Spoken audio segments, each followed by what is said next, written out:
주님의 이름으로 기도하옵나이다. 아멘. 죽겠다라는 표현이 있습니다. 여러분, 어느 때 죽겠다라는 말을 쓰고 있을까요?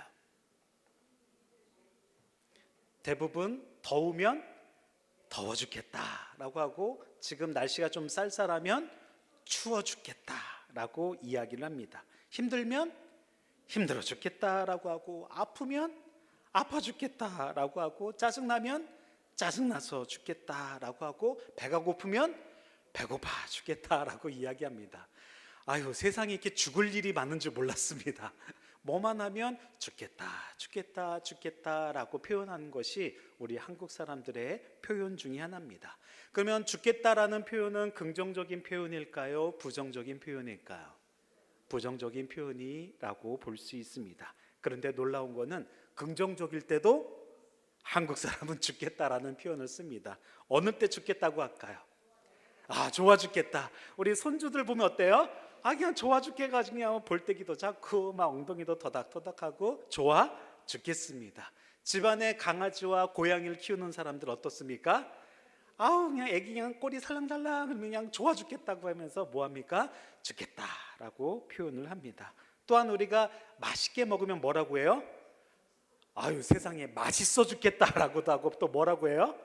배불러 죽겠다라고 이야기하는 거예요. 예전에 유초동부와 함께 여름 수련회를 떠났습니다. 그래서 수련회를 잘 마치고 돌아오는데 점심때 권사님들이 아주 맛있게 음식을 잘 해주셔서 고기로 배불리 먹었어요. 그리고 차를 타고 이렇게 올라오는데 한 아이가 갑자기 울기 시작하는 거예요. 하고 막 이렇게 숨이 꼴깍꼴깍 넘어가는 거예요. 그래서 왜 그런가 했더니 목사님 그래서 왜 그럴까? 우리 학생 왜 그래요? 라고 했더니 배가 아파 죽겠어요. 배가 아파 죽겠어요. 막 펑펑 우는 거예요. 그래서 왜 배가 아플까? 뭐 잘못 먹었나? 아니면 소화가 안 됐나? 어떨까? 막 걱정을 했거든요. 근데 왜 죽겠다고 한지 아십니까? 배가 불러서 찢어질 것만 같아요. 라고 하면서 배가 부르다 못해 어때요? 네, 찢어질 것 같아서 울기 시작하는 거예요. 여러분, 배가 불러서 찢어지는 경험 해보셨습니까? 네, 고기를 많이 드시면 배에 뭐가 차요? 가스가 차더라고요. 그래가지고 그냥 손을 이렇게 만져주고 등을 두드려주니까 배가 아픈데 꺽 하고, 배가 아픈데 꺽 하면서 소화가 조금씩 되기 시작하는데, 이야, 세상에 배불러 죽겠다도 보았는데 이제는 뭐예요? 배불러서 찢어 죽을 것 같아, 배가 터질 것 같아요 라고 하는 그러한 표현도 쓰고도 있었습니다. 이러한 모습을 통하여서 우리들 가운데는 부정적인 것도 있고 긍정적인 것도 있고 항상 이런 표현들을 써요. 노인복지관에서 근무할 때도 어르신들이 항상 뭐라고 하세요? 내가 죽어야지, 내가 죽어야지, 내가 살아서 별꼴을 다 본다고, 내가 죽어야지. 그런 분들 다 어떠실까요? 장수하고 계시고요, 내일도 건강하게 나오시고요, 다음 날도 건강하게 나오시고요, 식사는 또 얼마나 맛있게 드시게요. 밥을 그냥 이만큼씩 넣어서 엄청나게 드시는 모습 보았습니다. 죽겠다 하시는 분이 더 건강하게 장수하시는 모습을 보게 됩니다. 그런데 이러한 말들을 우리가 곰곰이 생각해 보면 우리의 정서, 우리의 심령이 어떤가라는 것들을 알 수가 있는 것이죠. 어떤 상황에서도 부정적으로 나타났다라고 생각하면 죽겠다라는 표현들을 많이 쓰고요. 또한 이런 모습 속에 많은 사람들이 어려움을 토로하는 모습들을 바라보게 됩니다. 여러분, 최근에 3포, 5포, 7포, 9포란 말 들어보셨습니까? 요새 청년들이 한 7만 명이 일을 안 하고 가만히 있는다고 이야기를 하죠. 그 숫자가 점점 늘어나고 있고요. 시내에 보면 많은 젊은이들이 돌아다니는 모습들을 바라보게 됩니다. 3포는 뭘까요? 세 가지를 포기했고, 5포, 7포, 9포는 세 가지, 5가지, 7가지, 9가지를 포기하고 살아가는 세대다라고 이야기를 합니다. 3포는 뭐가 될까요? 우리 어르신들이 청년들을 보면 뭐 하라고 하죠? 결혼해라 라고 하죠. 또 뭐예요? 결혼하려면 연애부터 해라, 누구 만나라. 그리고 또 뭐예요? 결혼해라 라고 하고, 결혼하지도 않았는데 뭐부터 나라고 해요? 애부터 낳아라, 몇 명 날 거니 라고 하면서 젊은이들이 항상 이야기하는 것 중에 3포는 뭡니까? 연애와 결혼과 출산입니다. 그러면 5포는 여기에 뭐가 붙을까요? 네, 집이요. 내 집 마련하는 게 너무 힘들어서 그래서 영혼을 끌어다가 다 대출을 받았는데 어떻게 됐어요? 네, 점점 더 힘들어지는 모습이다라고 이야기하죠. 그래서 오포는 그 세 가지 위에 내 집 마련과 인간관계도 힘들어지고 있어요. 그래서 많은 사람들을 만나기보다 스스로가 갇혀 사는 그러한 공허한 삶을 살고 있는 세대다라고 합니다. 7포는 여기에 뭐가 없을까요? 먹고 사는데 뭐가 문제예요? 네, 이제는 꿈과 희망도 없어지는 세대가 되었다라고 이야기를 합니다. 마지막 9포는 이제 뭐에 우리가 관심을 많이 쏟나요? 한국 그러면 이번에 에이펙을 통해서 이 많은 사람들이 한국의 무엇을 좋아하고 또 무엇에 관심을 많이 가졌죠? K-팝이라는 문화가 있고요. 또 우리는 무엇을 참 잘하죠? 네, 미용에 대해서. 그리고 또 뭐예요? 건강에 대해서. 이제는 AI가 자신의 피부를 또한 자신의 몸을 진단해주고 거기에 맞는 약이나 또한 의약품을 그리고 화장품을 추천해 준다라는 것이죠. 그래서 이 구포에는 건강을 또한 외모를 포기하는 그러한 모습들, 왜냐하면 이런 것들을 유지하려고 하니까 돈이 많이 들고 시간이 많이 드는 모습들이 나타나기 때문입니다. 정말로 이러한 3포, 5포, 7포, 9포의 세대를 살아가는 이 시대의 청년들, 그리고 이 시대의 다음 세대들을 바라보면 얼마나 안타까운지 모릅니다. 여러분들은 그러면 이것을 다 가지셨나요? 지금까지 살아오면서 이 모든 것을 누리셨나요? 그렇지는 않습니다. 우리도 다 갖지는 못했지만 그래도 자족하는 마음으로 지금까지 살아오셨을 것입니다. 하지만 현재의 모든 세대들은 이것이 충족되지 않으면 그 속에서 절망감을 느낀다고 이야기를 합니다. 그렇기 때문에 세상에 소망이 없는 것처럼 살아가는 세대가 이 세대이지 않은가 싶습니다. 그러면 이 세대를 향하여 우리는 무엇이라고 외치고 이 세대를 향하여 우리는 함께 손잡고 나아가야 될 모습이 어떤 것이 있을까요? 성경에서도 오늘 본문에 있는 말씀을 보면 이런 세상이 없었던 시대를 바라보게 됩니다. 1세기에 사도 바울이 살았던 그 시대에도 여러 가지 절망이 많았습니다. 그 당시에는 노예제도도 있었고요. 여러 가지 많은 것이 현재보다 어려웠을까요? 쉬웠을까요? 현재보다 더 어려운 모습들이, 현재보다 더 불편한 모습들이 많이 있었을 것입니다. 지금보다도 더 힘든 세상이 아니었을까 싶습니다. 그런데 사도 바울은 그 속에서도 감사함을 가지고 있었습니다. 특별히 데살로니가 교회의 성도들을 향하여 외치는 것은 재림때가 되었을 때에 우리가 가져야 될 믿음은, 우리가 가져야 될 신앙은 무엇인가라는 것을 깨닫게 하여 주고 있습니다. 재림을 준비하는 성도들이 가져야 할 모습은 바로 거룩한 삶에 대해서 이야기를 하고 있고, 마지막으로 우리의 신앙생활은 어떠한가라는 것들을 본문을 통해서 알려주고 있습니다. 그래서 교회 생활에 대한 권면뿐만 아니라 개인 생활도 이렇게 하라라고 권면해주고 있는 말씀입니다. 이 뜻을 향하여서 너희를 향하신 하나님의 뜻이 무엇인지 함께 살펴보고자 합니다. 첫 번째, 너희를 향하신 하나님의 뜻은 성도 간에 서로 지켜야 할 말씀이 있음을 봅니다. 우리 12절 말씀 함께 볼까요? 형제들아, 우리가 너희에게 구하노니 너희 가운데서 수고하고 주 안에서 너희를 다스리며 권하는 자들을 너희가 알고. 형제들아 라고 외치면서 분위기를 반전시키고 있습니다. 그리고 나서 전체적인 문맥을 보면 구하노니라는 단어가 나옵니다. 헬라어로 에로토페멘이라고 하는데 반복적으로 현재 시제를, 그래서 우리가 계속 무엇 해야 된다고요? 계속적인 구함이 있어야 된다라고 이야기합니다. 근데 구하는 것은 세 가지가 있음을 이야기하죠. 수고하고 다스리고 권하는 것. 이거는 한 문장 안에 동사가 있고 세 개의 분사가 있어서 한꺼번에 뭐 해야 된다고요? 수고도 하고 다스리기도 하고 권하던 자들이 있다라는 것들을 이야기합니다.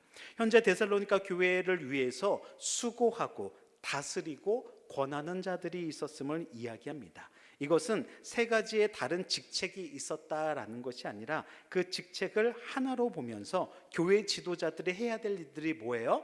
수고하는 모습이 있어야 되고요, 다스리는 모습이 있어야 되고요, 서로에게 권면하는 모습이 있어야 된다라는 것입니다. 공동체를 다스린다는 것, 그리고 그 공동체를 위하여 교훈으로 함께할 때에 우리는 진정으로 하나가 될 수 있음을 이야기하고 있습니다. 그러면 이러한 모습을 통해 우리는 어떻게 나아가야 될까요? 13절로부터 15절 말씀인데 함께 성경 말씀을 봅니다. 그들의 역사로 말미암아 사랑 안에서 가장 귀히 여기며 너희끼리 화목하라. 또 형제들아 너희를 권면하노니 게으른 자들을 권계하며 마음이 악한 자들을 격려하고 힘이 없는 자들을 붙들어주며 모든 사람에게 오래 참으라. 삼가 누가 누구에게든지 악으로 악을 갚지 말게 하고 서로 대하든지 모든 사람을 대하든지 항상 선을 따르라. 아멘. 사랑 안에서 귀히 여기는 너희들은 서로 무엇하래요? 화목하라고 이야기합니다. 사랑하는 효성의 모든 성도 여러분, 우리는 모두 화목하는 우리 효성교회가 되기를 주님의 이름으로 축원합니다. 이제는 우리는 화목해야 됩니다. 새롭게 시작할 모든 일들을 어떻게 시작해야 돼요? 화목하게 시작하는 저와 여러분들의 믿음이 되시기를 원합니다. 그러면 그 가운데도 어떠한 모습이 있을까요? 게으른 자들이 있을 수 있다라는 것이죠. 새롭게 시작하려고 하지만 모두가 한마음 한뜻으로 나아갈 수가 없을 때도 있습니다. 그럴 때는 어떻게 합니까? 권면한다라는 것이죠. 그리고 마음이 약한 자들에게, 또한 믿음이 적은 자들에게 바로 구원에 대해서 염려하는 그들을 어떻게 합니까? 안심도 시키고 함께 화목하며 함께 나아가자라고 이야기하는 것입니다. 우리 안에는 이러한 위로가 있어야 됩니다.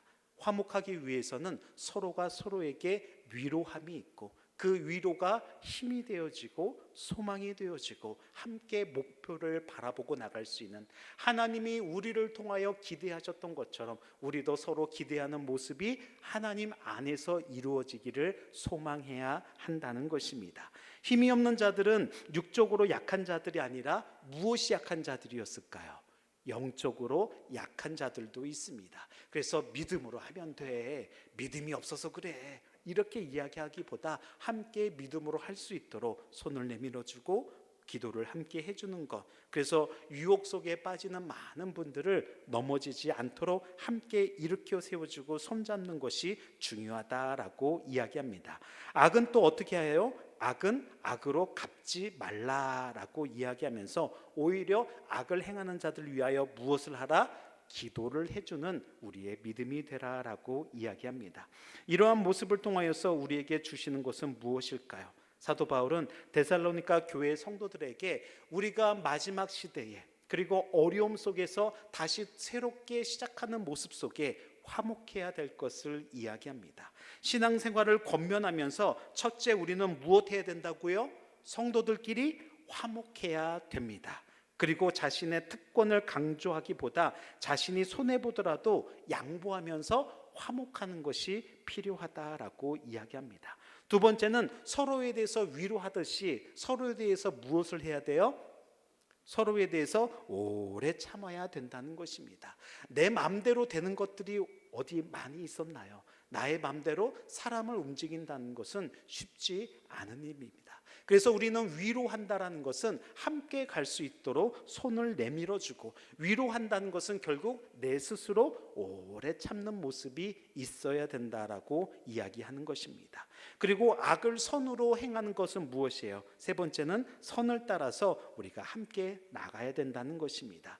재림을 바라보면서 우리가 성장하기 위해서는 단기적인 모습도 있지만 중기적인 것도 또한 장기적인 것도 멀리 내다보면서 우리의 소망을 이루고 한 걸음씩 한 걸음씩 나아가는 것, 그것이 화목하면서 서로가 인내하고 위로하고 선을 행할 때에 진정한 하나님의 역사가 나타나게 될 것입니다. 데살로니가의 교회를 보면 많은 환난 속에 있었습니다. 근데 그 데살로니가 교회는 그 환난 속에서 또한 재림에 임박했는데 아직 일어나지 않은 일들에 대해서 불안하고 걱정한 모습이 있었습니다. 그 가운데에 많은 믿음의 핍박이 있었지만 형제들아 너희가 그리스도 예수 안에서 유대에 있는 하나님의 교회들을 본받는 자 되었으니 함께 고난을 받았느니라 라고 이야기했던 데살로니가전서 2장 14절이 있었습니다. 이러한 외적인 어려움뿐만 아니라 내적인 어려움이 있었지만 바로 그러한 모습 속에서 우리의 상황을 감사함으로 표현했던 이 데살로니가 교회의 모습들, 서로가 오래 참고 서로가 화목하며 서로가 선을 행할 때에 가능한 일들이었다라는 것입니다. 사랑하는 성도 여러분, 우리의 삶은 어떻습니까? 외적으로 어려움을 당하면 불평이 더 많이 생기지는 않았습니까? 내적으로 많은 것들이 이루어지지 않을 때 실망과 또한 그 속에서 불평불만이 많이 나오지는 않았습니까? 어찌 우리의 뜻대로 가정과 직장과 사업장과 자녀들이 잘 될 수만 있을까요? 잘 안 될 때도 그리 하실지라도 감사함이, 그리 아니하실지라도 감사함이 우리 안에 있지는 않아야 되는가라는 것을 뒤돌아보게 한다는 것입니다. 이러한 삶을 통해서 우리가 하나님께 어떠한 감사의 고백을 하고 있었는지, 지금까지 걸어오면서 우리는 흔들리지 아니하고 하나님을 끝까지 믿고 견디고 있었는지 돌아보게 한다는 것입니다. 그래서 오늘 말씀은 우리에게 주신 말씀입니다. 이 데살로니가 교회도 위로와 소망을 주시고 그 어려움과 환난 속에서도 기쁨과 감사가 회복되었던 것처럼, 사랑하는 효성교회여, 감사와 찬양과 영광이 있을지어다, 우리에게 주시는 하나님의 음성으로 받아들여야 될 것입니다. 그러면 항상 기뻐하고 범사에 감사라는 것, 우리가 그것을 잃어버렸다면 오늘 말씀을 통해서 다시 한번 회복되기를 주님의 이름으로 축원을 드립니다.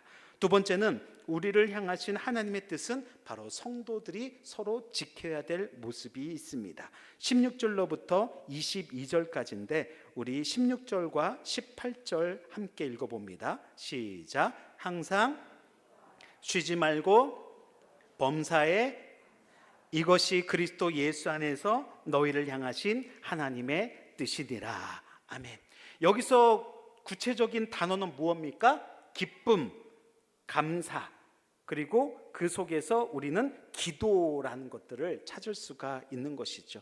이 세 가지는 항상 있을 것이다 라고 이야기합니다. 그 중에 항상 기뻐하라 라고 할 때 기뻐하다라는 것은 헬라어로 카이레테라고 합니다. 현재 시제 명령법으로 쓰였어요. 그래서 지금 너희는 무엇하라?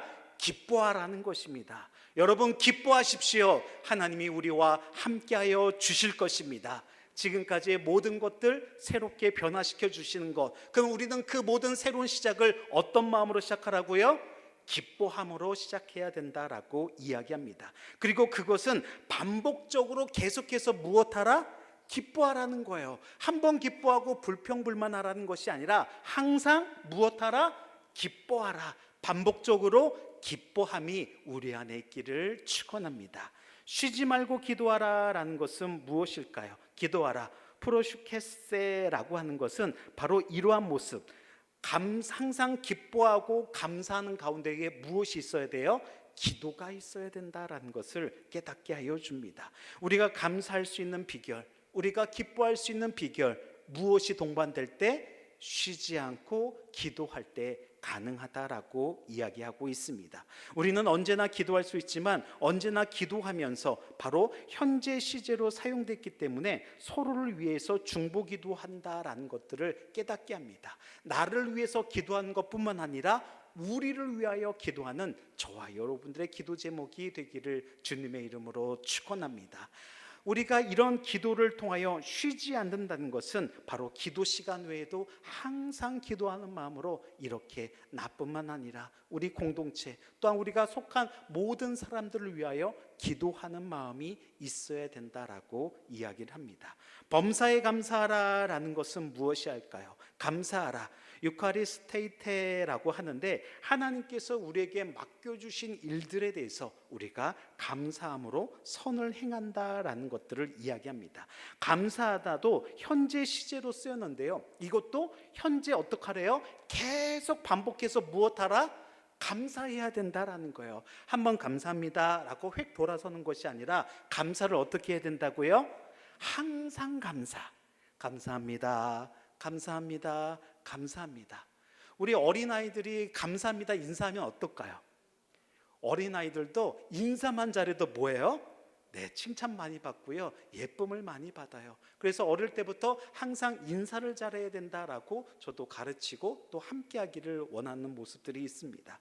감사한다라는 것, 바로 그 속에서 하나님의 은혜가 있다라는 것입니다. 그러면 항상 기뻐하는 것, 쉬지 말고 기도하는 것, 범사에 감사한다는 것, 이것은 언제 해야 돼요? 현재 반복적으로 계속하라라는 말씀입니다. 사랑하는 성도 여러분, 항상 우리는 기뻐하시고 쉬지 말고 기도하시고 범사에 감사하는 것이 우리의 모든 삶 속에서 계속적인 반복으로 지속하는 저와 여러분들의 믿음 생활이 되시기를 주님의 이름으로 축원을 드립니다. 이것이 바로 하나님의 뜻이다라고 이야기합니다. 그래서 이것이 그리스도 예수 안에서 너희를 향하신 무엇이다? 하나님의 뜻이다라는 거예요. 그럼 하나님의 뜻은 우리가 무엇 하기를 바라시는 거예요? 항상 기뻐하는 거, 쉬지 말고 기도하는 거, 범사에 감사하는 거, 이것이 바로 우리를 향하신 하나님의 뜻인 것입니다. 이 하나님의 뜻을 다시 한번 기억하시고 항상 기뻐하고 쉬지 말고 기도하고 범사에 감사하시는 저와 여러분들이 되시기를 주님의 이름으로 축원합니다. 기쁨은 성령이 우리 안에 있을 때에 기쁨이 나타나고요. 그리고 우리가 기도하고 감사하는 것은 누구에게 하는 거예요? 하나님께 한다라는 것을 기억해야 됩니다. 그래서 19절로 22절은 우리에게 이 세 가지 원칙 속에서 이렇게 이야기합니다. 19절로부터 함께 읽어봅니다. 성령을 소멸하지 말며 예언을 멸시하지 말고 범사에 헤아려 좋은 것을 취하고 악은 어떤 모양이더라도 버려라. 아멘. 성령을 소멸하지 말면은 이성적 판단을 절대로 해서는 안 된다. 그래서 성령의 역사를 무시하지 말고 우리 안에 역사하시는 그 성령으로 인도함을 받아라라고 이야기합니다. 그리고 예언을 멸시하지 말고는 너무 우리가 그런 기적과 같은 일들만 바라보면서 행해서는 안 된다. 그러니까 치우치거나 남용해서는 안 된다라고 이야기를 하는 것이죠. 그래서 우리는 범사에 좋은 것을 분별하는 것, 우리는 그 분별하는 은사가 있어야 된다라는 것입니다. 악은 이것도 현재 시제로 썼는데요. 악이라는 것은 계속 반복됩니다. 그래서 악은 죄로 나타나고 그 죄는 우리를 상하게 하고 넘어지게 한다는 것입니다. 그래서 모든 악의 모양은 어떤 것이라도 어떻게 해라? 버리라 라고 말씀해 주고 있습니다. 내가 버린다는 것, 나에게 무엇을 요구하시는 것일까요? 내가 버린다면 어때요?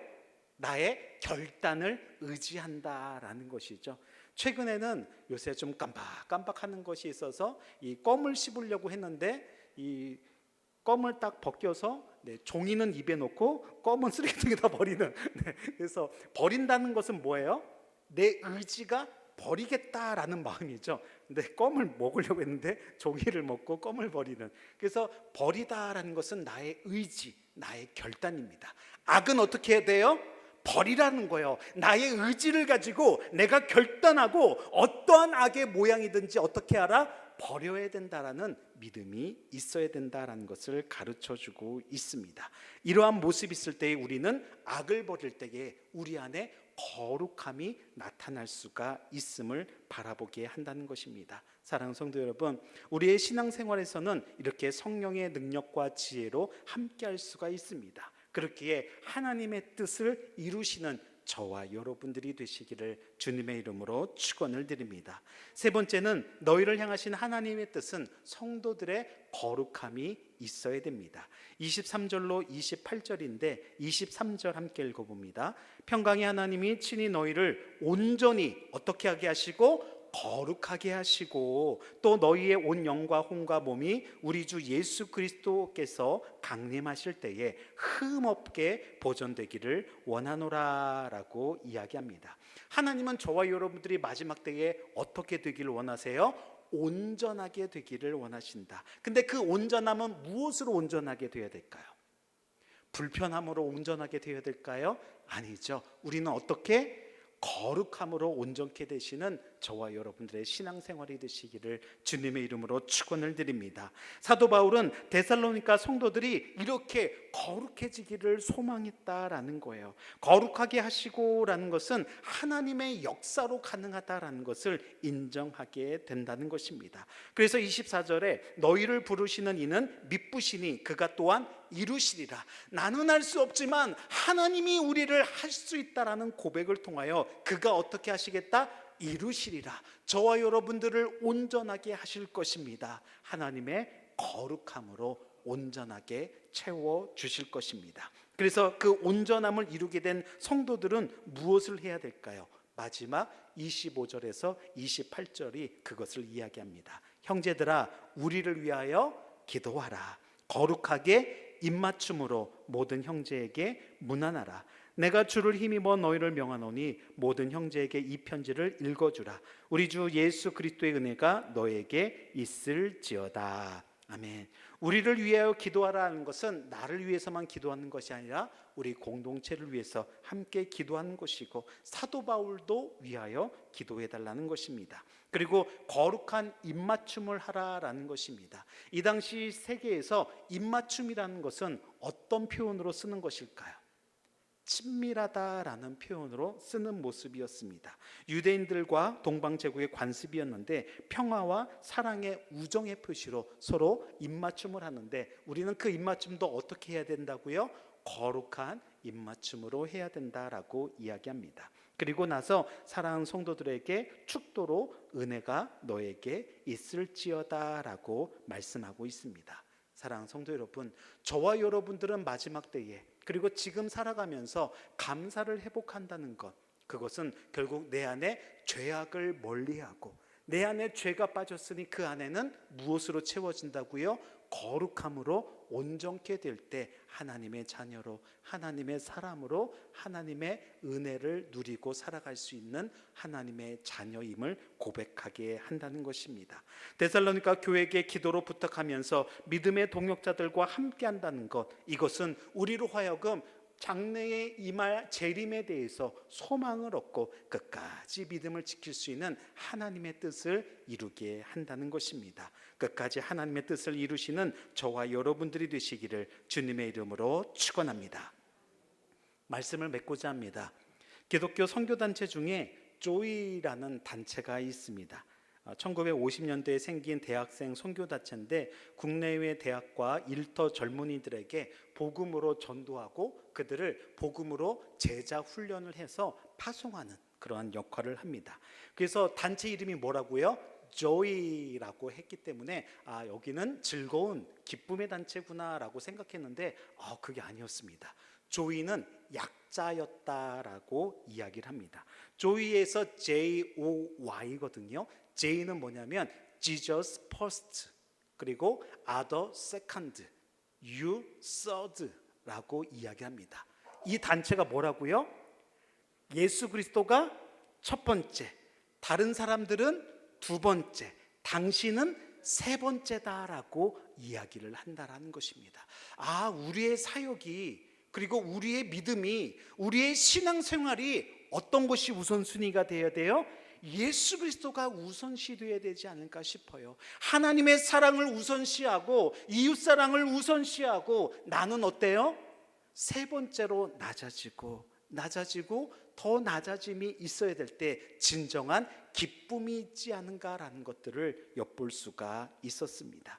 여러분, 우리에게 기쁨과 감사의 기준은 하나님의 뜻이 된다라고 이야기합니다. 그래서 어떠한 일이 있든지 하나님이 함께 하시면 그 모든 일들이 무엇으로 변할 수 있다고요? 기쁨으로 변할 수 있습니다. 그 모든 일들이 무엇으로 변할 수 있다고요? 감사함으로 변할 수가 있는 것입니다. 우리 시간에 저를 한번 따라해 보시기 바랍니다. 하나님의 뜻이라면